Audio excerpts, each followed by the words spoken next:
Hey everybody, welcome back to another episode of Mr. Fincham's Fireside Follow-Alongs, and today we're going to be starting a new story called New Beginnings, Jamestown and the Virginia Colony, 1607 to 1699.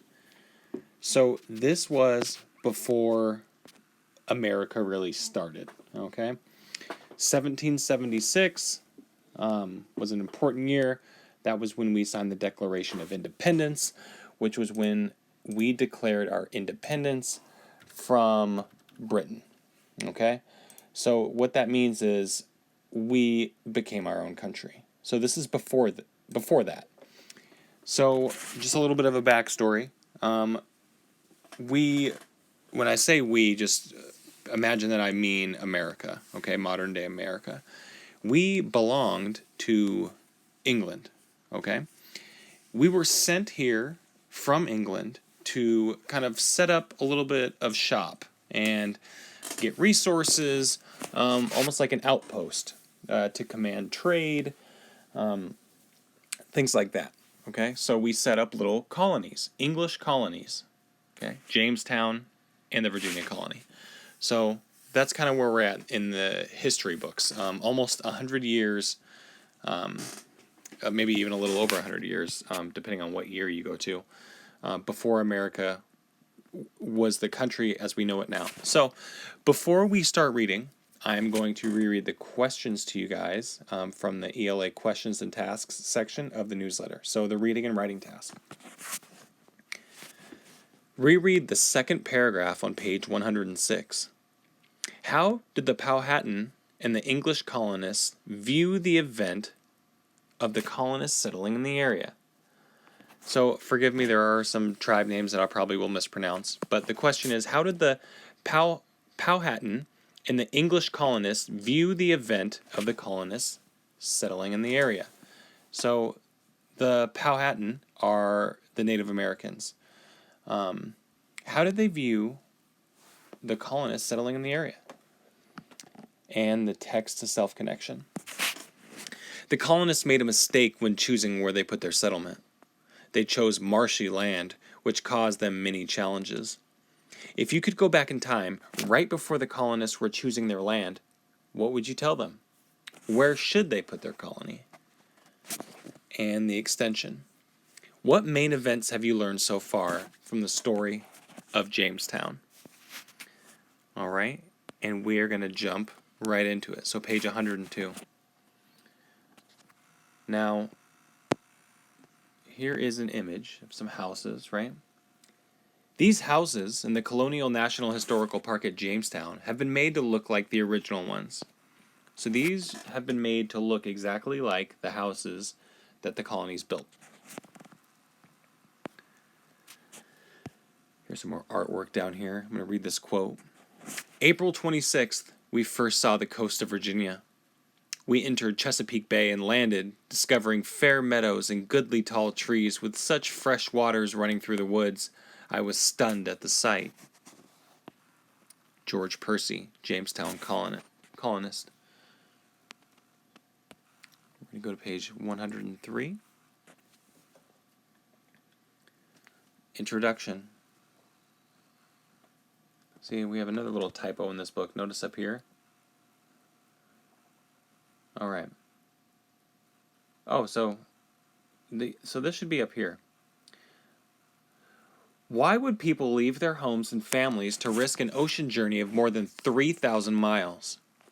Why would they give up the comforts of a settled life for the unknown dangers of a new land? England in the late 1500s was not a pleasant place for most people. Many people were out of work. Many had lost their homes. Some saw a chance for a better life in America. They hoped to ship furs, fish, and timber back to England to make their fortune. Others believed that they would find gold and silver in America. Still, others wanted to farm. People like these were among the first small groups of English settlers who settled to the new land. They arrived in what is now the state of Virginia. The Virginia colony became the first permanent English settlement in America. In the earliest years of the Virginia colony, the Virginians made some decisions that would shape the history of America. The earliest English settlers were taking the first step on the road to building the modern United States. Many brave people followed them. This is their story. So this is kind of like our origin story, how we came to be the United States of America.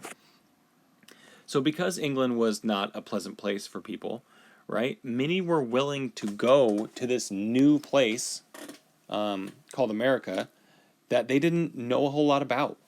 They knew it was dangerous, they knew it was a long journey, but they were willing to do that. Why? Because they needed work. They needed opportunity, as people still do today.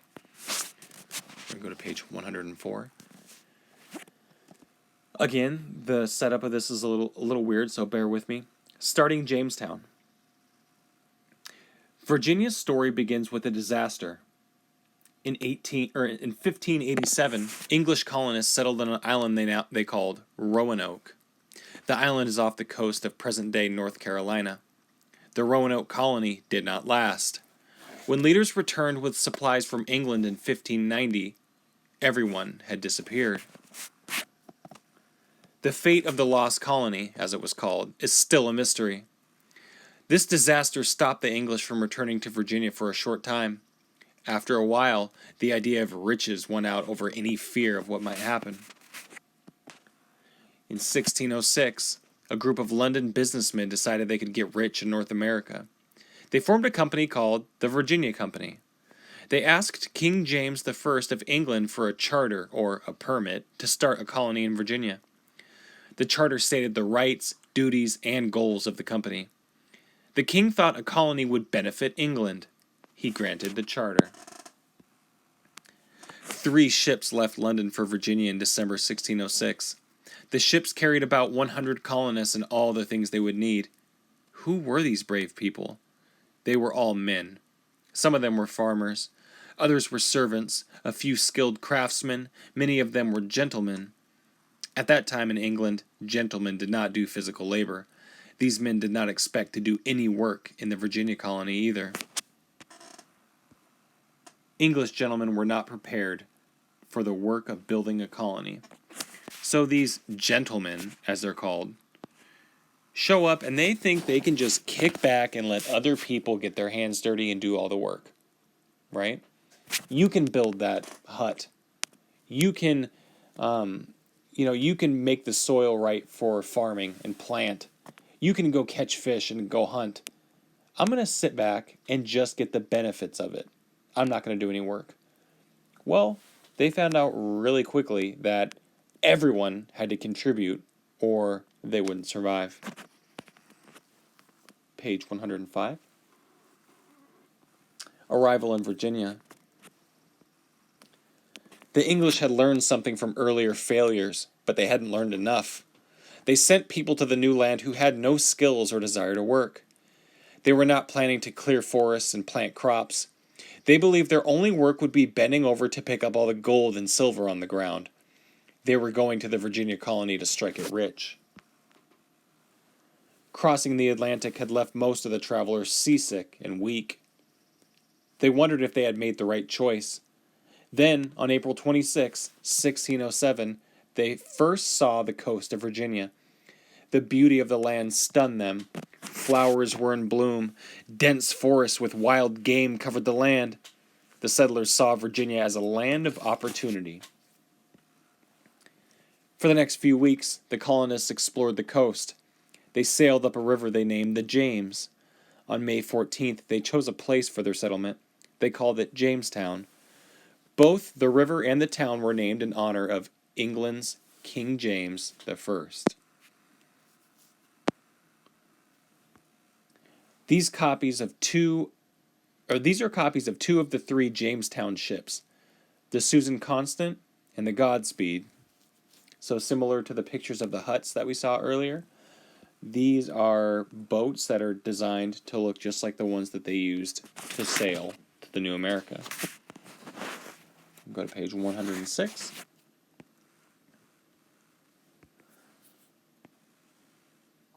So, I said Powhatan, right? But it's pronounced Powhatan. So, forgive me for that. Powhatan. All right, so the colonists and the Native Americans. So before we begin, you guys know that although the Europeans, quote, discovered America, unquote, there was already people living here, right? That was the Native Americans. So they're going to bump heads. Paragraph 1. The Native Americans who lived in the area were the Powhatan. They were a tall, dignified people. They farmed, fished, and hunted. They had a powerful chief, also called Powhatan. He led some 9,000 people. The Powhatan men were warriors. They thought of war as a kind of deadly sport. Men went to war to show their courage. Raids on enemy villages were common. So the settlers' first task was to build a log fort. Relations between the Indians and the settlers were always uneasy. To the Powhatan, the colonists were invaders. The English thought they were bringing civilization to the Indians. They believed that the English way of life was the best way. Yet, the settlers needed Powhatan help. They traded with the Indians for food. The Powhatan were glad to trade for metal tools and guns. They didn't know how to make such things, but they had little food to trade. They grew only enough to last into early spring. The settlers' demands put the tribe at risk. If they gave the settlers too much food, they themselves could starve. The differences between the Indians and the colonists would cause trouble between the two groups. So let's take a second to think about the contrast here. The gentlemen, the English gentlemen as they were called, didn't do any heavy labor, right? They didn't really do much of anything. They ordered other people to do their work for them. Now, compare that with the Powhatan men, right? They went to war. They always hunted. They did raids on enemy villages. They fished. They farmed. Who sounds tougher in this situation, right? Voices from America.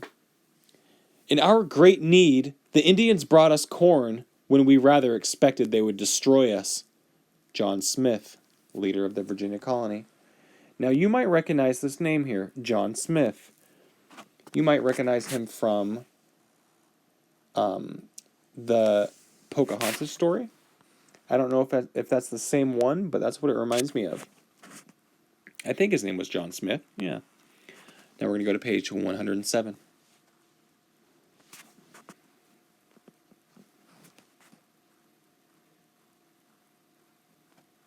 Uh-oh. There we go. Okay. So page 107. The first months. So before we get into this paragraph, let's think about that quote from John Smith. The English arrive, right? They're not used to the land. They're weak. They're seasick. And they have a bunch of gentlemen with them who aren't going to put in any work. So, not an easy way to get food if you don't want to work for it. So what do? They try to trade the Indians with it. And the Indians were happy to help, but they also realized, hey, we can't give them too much food because we need it to survive. So, the Indians could have ambushed and attacked the English, right? Because if you're at war with somebody, or if you really feel like there are invaders, you want to attack the enemy when they're weak, right? When they're hungry, when they are seasick, when they don't feel good. That's when you want to spring your attack. But they didn't do that. They gave them food and helped them survive. So even though the English were settling on land that was not theirs, the Indians still treated them decently. At least in Jamestown they did, initially. First paragraph. Soon, problems developed. The place the colonists chose for their settlement proved to be a mistake. They had chosen land that stuck out into the river. They thought that this made good sense. The deep water let the colonists tie their ships up close to land, but the land was marshy. The soil was poor. Salt water backed up from the ocean and got into the drinking water. Mosquitoes thrived in the marshy land. The mosquitoes spread malaria.